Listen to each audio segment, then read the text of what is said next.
to be a killjoy, but I would kill false joy.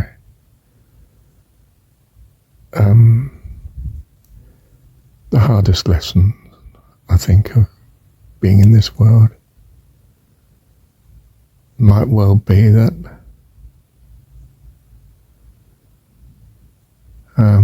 you're going to be disappointed if you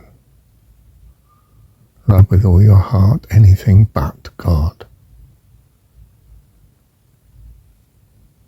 And you can't love God without loving your God, by which I define it as such to be personification of what you already value.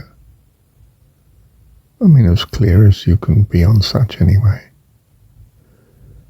Your clarity changes through time, and what you value changes through time with your experience. And again, we trust, of course, that we are moving in the right direction. We trust that to our God. Who would want to trust anything other than that?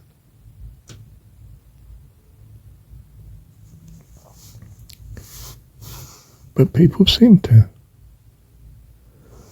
They trust in other people's gods and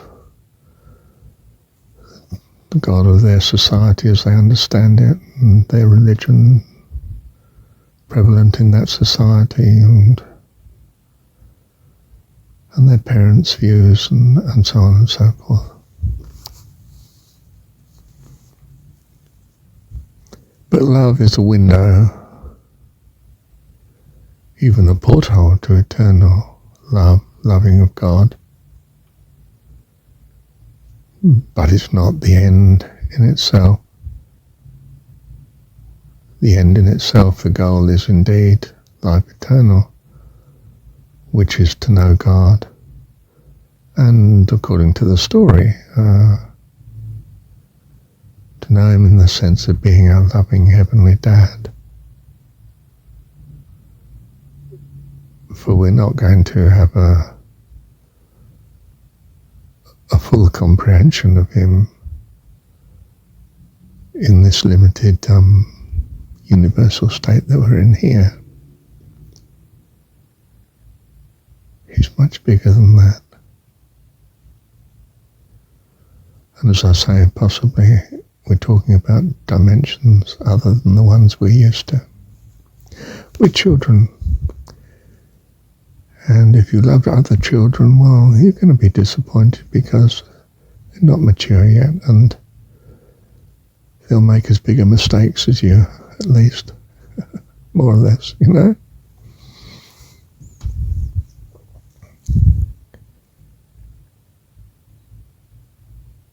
It's not rational to love anything but God. And quite apart from this discourse, it's not rational from the understanding that God is by definition the perfect, the best. Why would you want to devote yourself to less? Well, except out of compassion, of course. You want to help, you want to bless. But your joy needs to be in loving God. Else you will be let down by loving, because you'll be loving other children who are variable, wayward, lacking the integrity to reliably love you back, as indeed you're unreliable too, until you love God with all your heart, soul, and then, well, you won't be here long anyway. You're not destined to stay here.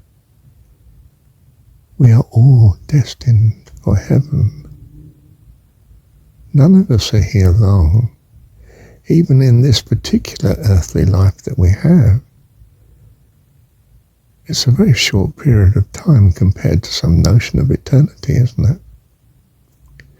I mean, it's infinitely small compared to eternity, in fact. Oh, thank goodness. And all our mistakes are just minusculed made small, that we may be free in eternity, in the love of all the heavenly hosts,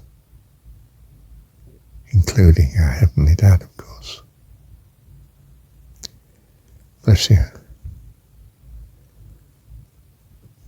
Thank you, Heavenly Dad. Oh yes, I suppose I could add to this recording and the last one, really. I mean, there's lots of details I don't agree with of the Christian religion. I don't agree with the prayer that's constantly asking. How can you ask of God more than he's doing already? He's all perfect, all understanding, and all loving. I mean, in our misguided appreciation of things we call out because we long for certain changes. Well, fair enough, but try not to make a habit of it. After all, we hardly want God to do what's not best, and he's doing what's best anyway, as far as I can assume. Well, as you've seen, I don't believe in church structures, but then that's not in the Jesus story anyway. It's just a Pauline type New Testament thing, much of which was, in a sense, written by the church. Indeed, of course, some of the Christian feels that Paul is very much of the church and was writing it. I suppose it's a general thing in the story I don't agree with, and that is that Jesus seems preoccupied with his followers. I pray not for the world. Well, I don't pray for the world either, but I certainly am concerned for it. But then, of course, he is obviously concerned, because why would you send your followers into the world if it wasn't to bless what would otherwise not be blessed?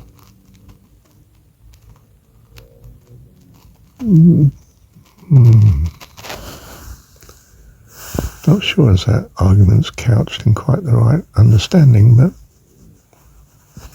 I think there's a general hope among people that God loves everybody. You know, if he exists, he would love everybody, not just... And of course I take it further than that, much, much further. I say, no, he loves all that he's created. He's made it. He values it. He wouldn't have made it otherwise. It has value to him. He has a purpose for everything. And his purpose is wonderful and lovely. And he's not going to have waste, you know, that you just trash up and put it in the rubbish basket. It's not like that. This lovely, awesome person. Why would I want to think anything less of him than that?